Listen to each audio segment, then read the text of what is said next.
And now, the moment you've all been waiting for. You're tuned in to Tapped Out. Hosted by Brendan Tobin and Sean Levine. Only on the BetQL network. Welcome back. Round 2 underway. Jim Miller and Alexander Hernandez going at it. Pretty even fight so far. Just into the second round. We'll keep you updated on that one. Erin Blanchfield takes on Jessica Andrade. That fight's basically a pick'em. That's the main event tonight of USC 69 in Vegas. Welcome back into Tapped Out with Brendan Tobin and producer Jake Noacker. I'm the sports machine, Sean Levine. Let's go ahead and talk about some news and notes in the world of fighting this week. The Ultimate Fighting 31, the Ultimate Fighter, I should say. Filming has begun. Obviously, that's Conor McGregor versus Michael Chandler. We've talked about the fight. We've talked about how many different options Conor had, but we haven't really talked about who you like to win that fight once it comes around. Which way are you leaning right now?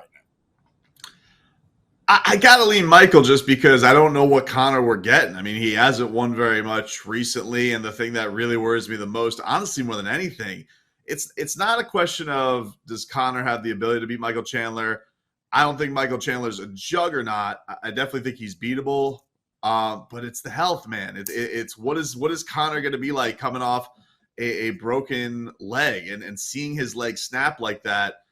It's just, you know, you look at what Anderson Silva was after that, and he just wasn't the same guy ever. And what made him so special was, you know, the kicks, the unpredictability. I already thought Conor was becoming a little bit more one-dimensional the later fights in his career. And what always made him special was him being able to hit those kicks, that range that he's able to establish. And if he doesn't have that against Michael Chandler, I just think that it becomes a much more difficult fight for him. So I'm leaning Michael Chandler, but it more has to do with, I just think that's a devastating injury for Conor to come back from. Interesting, because when it comes to John Jones, you're always saying, well, he's taking the time off, and so I'm not worried about it because I've seen it before. But it's obviously the injury as much as the time off that concerns you with Conor. Let's say that Conor goes out there and wins the fight, though. It seems to me that if Michael Chandler goes out there and wins the fight, this is probably about as big as it gets for him. I don't really see him fighting for a title. Honestly, if he wins, he's beaten Conor, an old Conor that's lost, that'd be 5 out of 6 fights. He's taking care of Tony Ferguson. He's taking care of Dan Hooker. Like, not really the who's who exactly, even though he's wildly entertaining in the way that he wins. If Conor wins, though, because of everything that you just said, we don't really know the longevity of him. It feels like they might just say, all right, bro, you pick your weight class, you tell us when, you tell us where, and we're going to put you in a title fight. Yeah, for sure. I think that's the possibility, because you always are wondering with him, like, how much more or how much longer does he want to do this?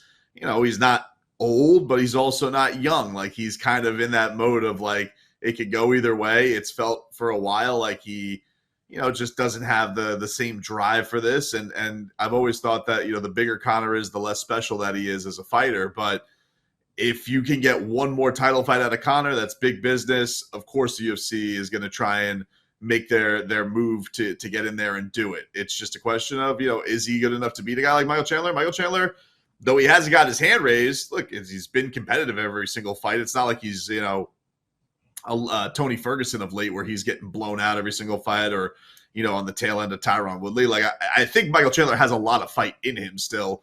He's just in a very, very dangerous weight class, and he's lost to some of the best guys in the world. The thing we don't know about Conor's motivation, does it come from making a lot of money? Obviously, he has his whiskey and a bunch of other endeavors and endorsements where he gets paid. Or is it just that he hasn't won in a while?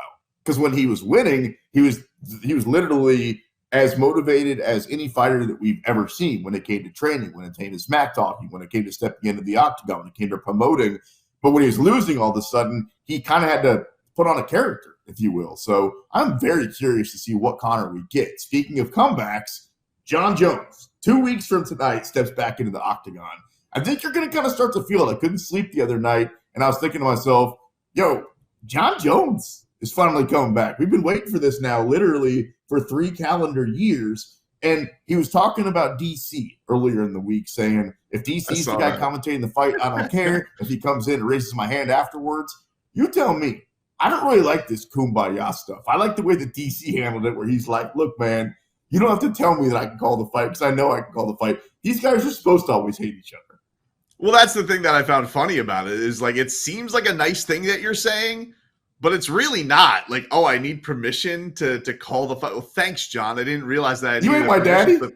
for my bosses to tell me that I could show up to work. Like, yeah, of course he's allowed to go call the fight. What kind of a ridiculous thing that would be? Like, the UFC would be stupid if they didn't have Daniel Cormier call the fight. Like, of course you want to have DC call the fight.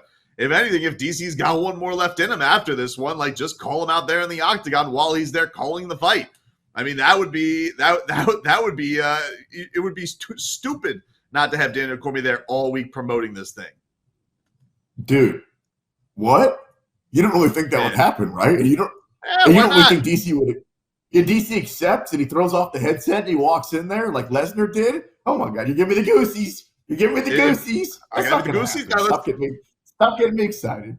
Why wouldn't it? Like, listen, if you're, first of all, fighter retirements, like, what's more flimsy than that? And second of all, going into heavyweight, like, if you're telling me you're Daniel Cormier and it's the rivalry of all rivalries, you hate John Jones, now you don't have to make 205 to go fight him.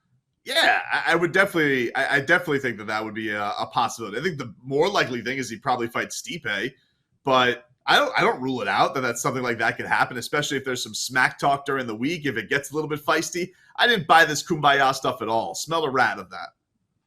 No, if John called for the fight and DC wanted it, that fight would most definitely happen. And that fight would most definitely happen even over Stipe. Bro, they've had no problem saying, Stipe, you're great, maybe the greatest heavyweight, but you're not right now. We got other guys. They're doing that right now. Come on. With guys that can make more money. So stop. That would absolutely happen if both guys agreed on the fight and give you the goosies. So let's move on. A fight that I don't get really too many goosies over is happening next week, and that's in the boxing ring, and that is Tommy Fury versus Jake Paul. Where do you go with this one? Because I know Tommy Fury's your boy from Love Island, although I honestly think, and I'm probably going to bet on it just because I'm a sucker for these things. I'm going to be watching, so, I'll lay down some money on it. And we'll be talking about it a lot next week. Dude, Jake Paul's going to knock this guy out just like he has everybody else. Yeah, the thing that worries me with Tommy Fury is, like, why has this fight taken so many times to happen? This is the third time they've tried to make the fight. And so many times he said things like, well, I'm not in shape, or I need extra time to train. And I just feel like you're taking on Jake Paul. Like, this is what you're from the Gypsy Kings lineage, and you're telling me you need a full camp to get ready for Jake Paul. Now, I don't mean that to sound disrespectful to Jake Paul, but, like, you see what I'm saying is, like, wait, you've built a lifetime trying to be a professional boxer. This guy's coming into your sport, and you've ducked him twice, and we're finally going to get this after all this time. So I think there's definitely something to the fact that Tommy Fury is going into this a little bit tight, a little bit, this is the first time since Love Island he's going to have actually people watch and care about one of his fights because, for the most part, he's fighting on undercards and fighting bums to kind of fatten up that record. And there is a lot of pressure, I think, of carrying the Fury name and having and being the guy that, if Jake Paul can beat somebody from the Fury family, that certainly is a little bit of a feather in his cap.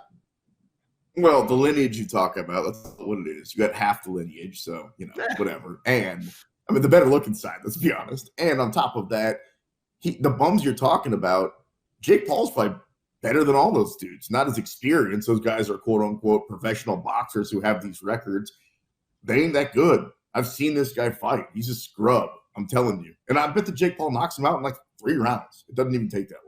Tapped out here on the BetQL network. We're talking a little fighting, a little gambling, trying to make some money here on a Saturday night. You know who you didn't make money on if you bet on last night? Bro, did you see Greg Hardy get knocked out in BKFC? Oh, my God. Big upset, he came too. in as a favorite. Big upset. Yeah, he got knocked out by whoever Josh Watson is. We'll have to be watching that guy in the future. People are still always rooting against Greg Hardy, right? So it's like there's always a lot of money that comes in against him. I probably would have done the same thing had I known that fight was starting when it was. And then afterwards, I kept seeing the highlight. Man, you want to talk about the one-hitter quitter. Maybe Greg Hardy, maybe just fighting's not in the cards, my guy. Yeah, I think like the best like Greg Hardy's ever going to have is that moment where like he had a better showing against Volkov on short notice than anybody ever thought that he was going to. But like you talk about a guy that had so much weirdness go around. Oh, man, I'm just checking. Jim Miller's about to choke out Alexander Hernandez with 30 seconds left. Let's go. Choke him out. Choke him out. Did he tap? Did he tap? Oh, Did he tap? He's okay right now. I think he's about to go to sleep. He's out. Nope. Tap, wait, still bro. fighting. Tap, bro. You got. I don't know if he's got him, dude. I think he's. Come on. I think he's gonna beat the clock. Tap out. He's only got 15 seconds left. Tap. Oh, he's good. 15? He's free. 15? Wow. 15? Did you say he's on his feet? Yeah. I hate that you're so far ahead of me. I'm sorry. Dude. How did he not sink that in? He had those hooks in. How did he not sink that in? I think Hernandez is going to win this now. Look at you, Jake. You make your money, dude. You went on the young. Listen, a good week for Alexander Hernandez. No, Jake said he's going to knock him out. Don't give him credit. Give me credit for almost getting it, like I almost always. Oh, he had KO. Sorry, buddy. Well, listen, that's disrespect. That's disrespectful against Jim Miller, dude. You had those hooks in, dude. I thought he had him, dude. I thought he was about to go to sleep. Wow. You know what I think it was? I don't know because I'm trying to host this radio show. It looks like he was kind of slippery because, the third round, they're all bloody and stuff. Bloody and sweat. Bloody, too. Yeah, bloody and sweat. Way too much blood and sweat, unfortunately. But, yeah, third round, that's even that rear naked in the third round. I mean, third round, 5th minute of the third round, those rear nakeds are tough. That's why usually if fights end like that, usually it's more of a Usman type thing where it's like, oh, damn, where'd that come from? Opposed to sinking in that choke. All right, well. But so anyway, Greg Hardy, I don't know, dude. I don't know where he goes from here. Like, the only other thing left is for him to box. He's done some cards or thought about doing some cards. He trains not far from me in Delray Beach, and I know that they have a card in Delray coming up pretty soon, so maybe he'll do one more stint on that. But, yeah, it feels very much like the Greg Hardy experiment is coming to an end. Well, he just feels like a little bit of a, sacrificial lamb at this point because even when he goes out as a favorite, he ends up going out in that fashion. You know what he needs to do? And I know that you're anti-slap fighting, and so am I, but he just looks like he'd be good at it, doesn't he? Like he looks like he's... Did you see that story this week of a slap fighter getting suspended for doing blow? I was like, are you kidding me? Like, first of all, why are they drug testing them? And second of all, why is it illegal that he's not allowed to do cocaine for taking a slap? Is that performance enhancing? You're allowed, like, I don't understand. I didn't know there was such standards at the slap fighting. I just assumed that chalk was mixed with cocaine. So I had no idea. News to me. Brendan Tobin, Sports Machine Sean Levine. Who knows where we'll take the show tonight on a Saturday night. Looking forward to Aaron Blanchfield and Jessica Entourage. That's a pick'em. The co-main tonight, Jordan Wright takes on Zach Pauga. Diego Sanchez also lost last night. Do you have a favorite Diego Sanchez memory of all time? I'm trying to think because there's so many crazy ones. What's yours? Go ahead. What say you? Mine's either. Let me take it first so you don't steal mine. It's either got to be the weird training upside down. But that's you don't have to go. It's a legend. You don't have to go immediately to the. You don't have to go immediately to the weird stuff. No, okay. Then when he went from the dream to the nightmare, and he came out with a giant 10-foot cross. That's my favorite Diego Sanchez. What about you? He's an OG, man. Like I feel bad because you go up against a guy in Austin Trout last night. And Austin Trout has not been a good boxer for a while, but this guy, Austin Trout, a lot of people thought beat Canelo. And so you're gonna go in and you're gonna go beat that guy in a hands competition. That's a tough go for Diego Sanchez. But come on, dude, OG Ultimate Fighter. I feel bad when this stuff comes to an end because you forget the good stuff. You don't feel bad. We also didn't spend enough time, by the way, talking about. I can. Your face tells me you don't feel bad. I'm no therapist, but I'm also just honest. We didn't talk too much about Josh Emmett losing to Yair Rodriguez, and Yair.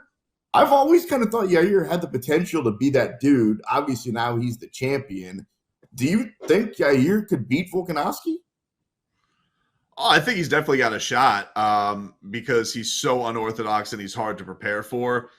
We certainly have seen Volk striking just get better fight after fight.